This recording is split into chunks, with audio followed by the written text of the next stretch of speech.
E aí, pessoal, tudo bem? Matheus Moreira por aqui. E hoje é dia da gente falar das novidades da AWS do mês de junho, beleza? Então a gente vai falar das novidades de data. Então eu separei aqui as novidades mais legaisinhas que a gente teve nesse mês. E desculpa aí, porque eu tô com a garganta bem ruim, mas a gente vai seguir mesmo assim. Separei aqui 9 novidades para a gente comentar hoje. Então, lembrando que você encontra essas novidades aqui nessa página, você vai digitar aws.amazon.com/new e aí eu recomendo que aqui nessa página você selecione aqui a linguagem e coloque em inglês, porque aí você vai ter as novidades mais fresquinhas saindo do forno. E aqui descendo um pouquinho na página, a gente tem aqui, ó, What is New Feed, e aí a gente tem aqui todas as novidades que a gente possui da AWS, né? Aqui eu tô na 11, mas aqui são as mais quentinhas, ó. Acabou de lançar aqui, ó, o IVS Real Time Streaming. Agora suporta até 25 mil visualizadores. Olha só, uma novidade que acabou de sair, literalmente. Beleza? Então vamos lá. Primeira novidade que eu separei aqui é uma novidade um pouquinho mais tranquila, mas o B2B Data Interchange agora ele conhece esse tipo de código de transcrição. Então, para que serve esse serviço do AWS? Ele serve para transitar dados de empresas B2B. Então, aqui principalmente quando a gente fala de transações de dados de healthcare, né? Para compartilhamento de dados no tipo IPA, o TA1, por exemplo, que são aquelas certificações para trabalhar com informações restritas ali de saúde, né? Então agora esse cara aceita o tipo de código 999, né, para fazer essa transação. Então quando manda um arquivo, ele precisa de um código e esse código é um código do tipo 999, né? Beleza? Próxima novidade, então, o RDS para SQL Server agora ele tem suporte para os discos do tipo IO2. Então ele consegue ir para até 64 terabytes e 256 IOPS, beleza? Que é as Input Output Post Services, beleza? Então, ó, a próxima novidade é essa aqui do Glue. Então, agora a gente tem 13 novas flags de transformação embutida ali no Glue, que é o serviço de integração de dados com tecnologia sem servidor, né, da AWS. E as tags novas de transformação são essas aqui, ó. Tá até aqui, ó. Daqui até aqui. Então, ela flag para duplicatas de dado em coluna, para identificação de phone number, né, de número celular, format case é aqueles que a gente fala de letras maiúsculas ou minúsculas, então ele consegue converter esses textos, né, para maiúsculo ou minúsculo, então para nomes, por exemplo, né, nome ou sei lá, algum código em si que precisa de ser case sensitive, né?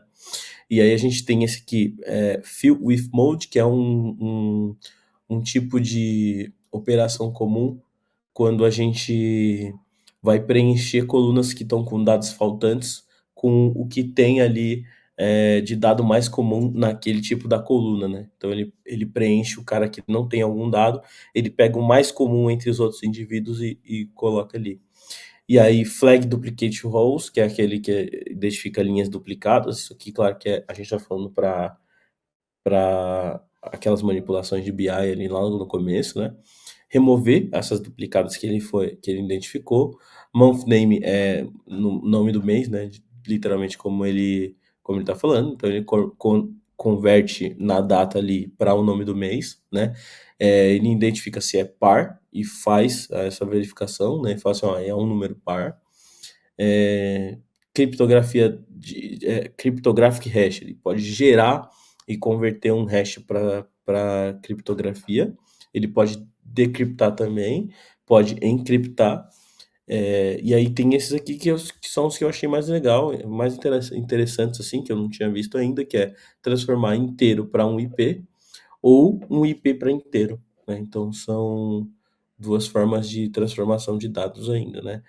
Agora, o RDS for Oracle aceita outros tipos de instância, nesse caso aqui, as instâncias R6i, que são as instâncias um pouco mais recentes ali da geração, que são realizadas para, são otimizadas para memória, né?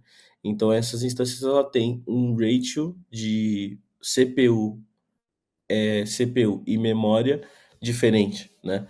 Nesse caso aqui são de 2 até 48 vCPUs, é, e de 32 GB até 1024, que é 1 tera de memória, né? Então o ratio dela aqui é de 1 para 16, né? Cada um CPU, 16 GB de RAM. Então isso aqui vai te ajudar a economizar até um pouco no licenciamento ali, se você precisar rolar um workload com Oracle. Eu abri aqui uma calculadora só para a gente pegar aqui e ver se já estava disponível na calculadora. E tem aqui, ó, as M6Is, né, que já eram homologadas. E aí, se a gente desce mais um pouquinho, a gente tem aqui o enxame de R6Is. Então, por que fica um pouco mais interessante? Porque, por exemplo, a M5X Large, que é 4 para 16, que é 1 para 4, né? É 1 para 4 vCPUs.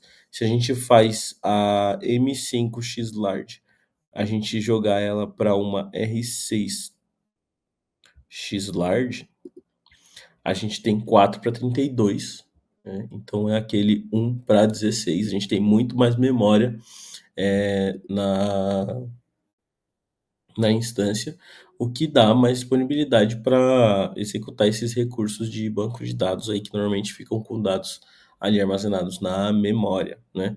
O que pode deixar você um pouco mais barato na sua instância, porque o normalmente a forma de cobrança ali para instâncias, a forma de cobrança de licenciamento dessas instâncias é baseada na quantidade de CPU.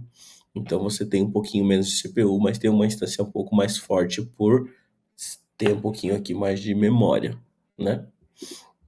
Avançando, então a gente também tem aqui o anúncio de que o RDS para Postgre, ele também vai atender o Extended Support para as versões minoritárias 11.22, né? E aí essa notícia aqui eu peguei mais para explicar o que é o Extended Support. Então, se você não viu nenhuma daquelas lives que a gente conversou sobre isso aqui na da rede, e tem bastante gente que ainda tá sofrendo um pouco com isso. O Extended Support é uma forma diferente que a AWS identificou para continuar dando suporte em serviços gerenciados, continuar dando suporte para workloads que utilizam versões antigas ou versões que já estão fora do suporte atual do serviço nas suas aplicações ali, nos seus workloads. Então, se você usa, por exemplo, um Postgres versão 11.22, ele estaria fora do suporte.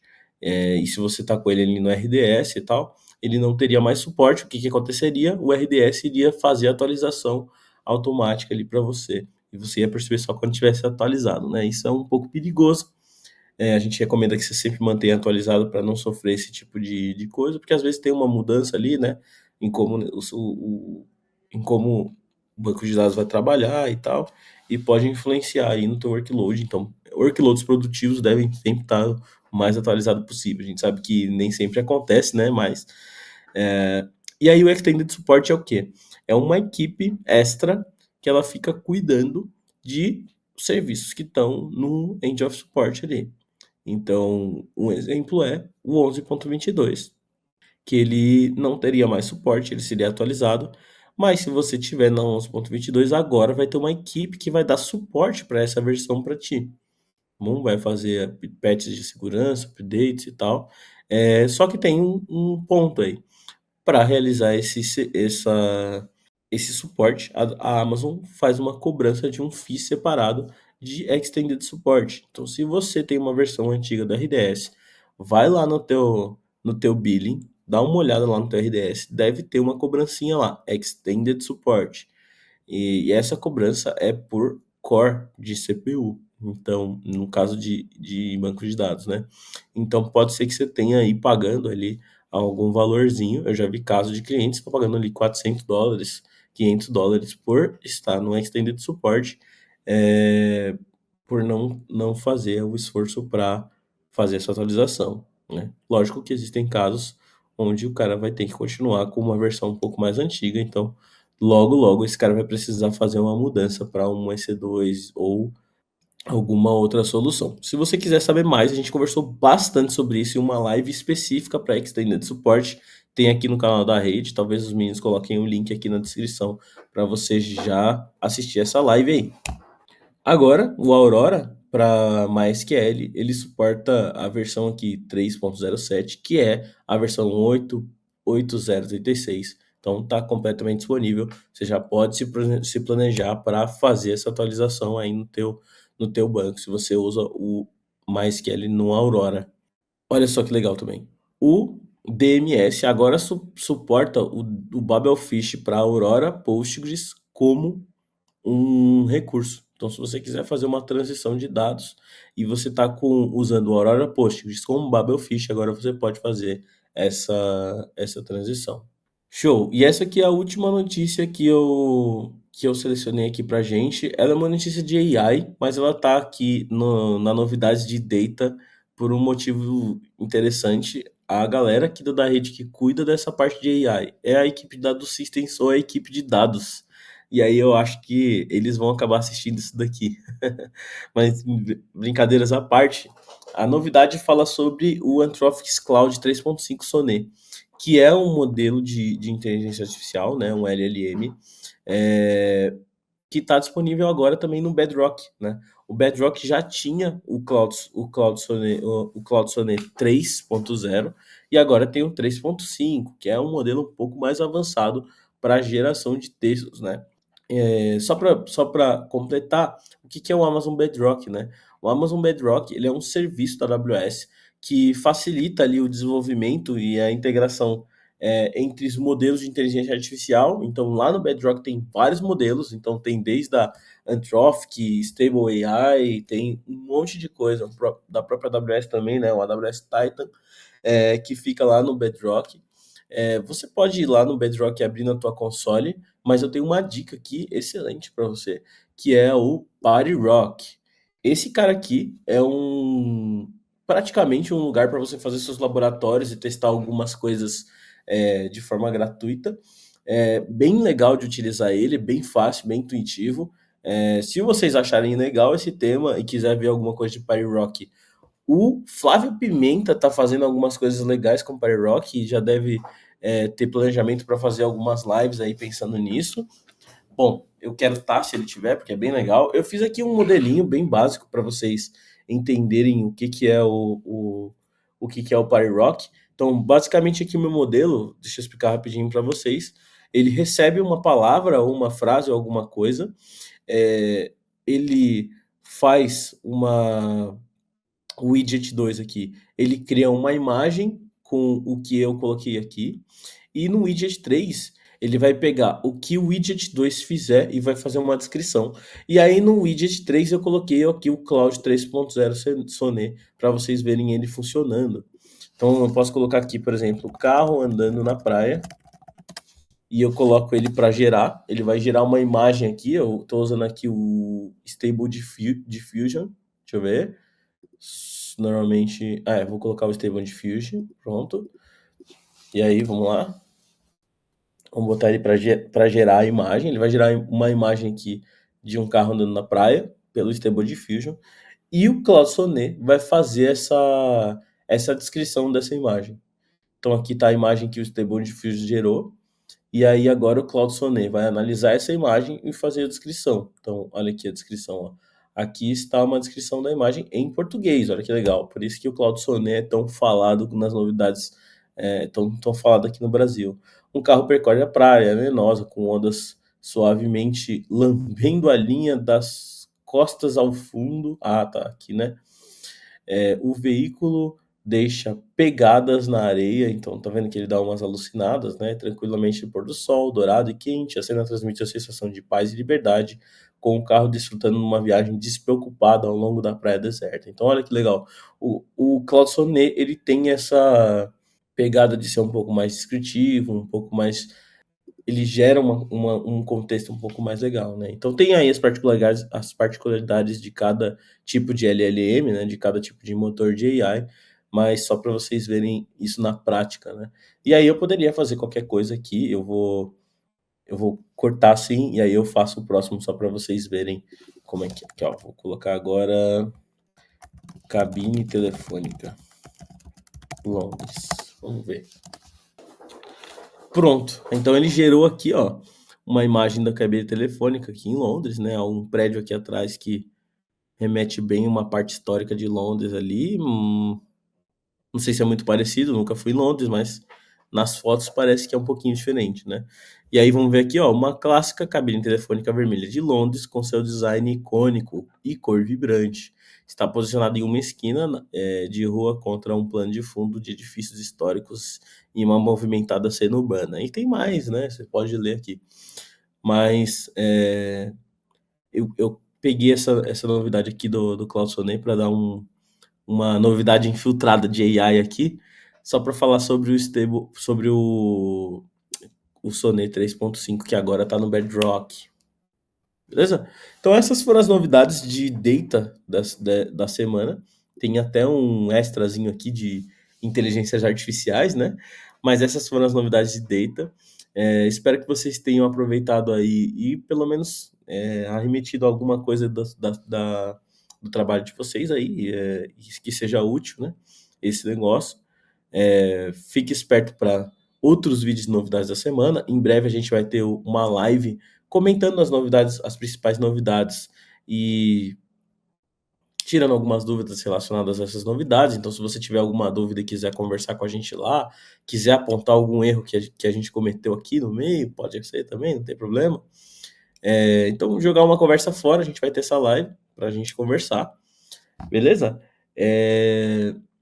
Não se esqueça de seguir o protocolo SIC3, que é ativar o sininho, se inscrever, né? Curtir, comentar e compartilhar, beleza? Bom, gente, eu acho que é isso. Desculpa a garganta meio ruim aqui, mas deu para fazer aí as principais novidades de data desse último mês. E qualquer coisa, Telegram, WhatsApp, pode chamar se tiver uma dúvida. Tamo junto, tá? Abraço.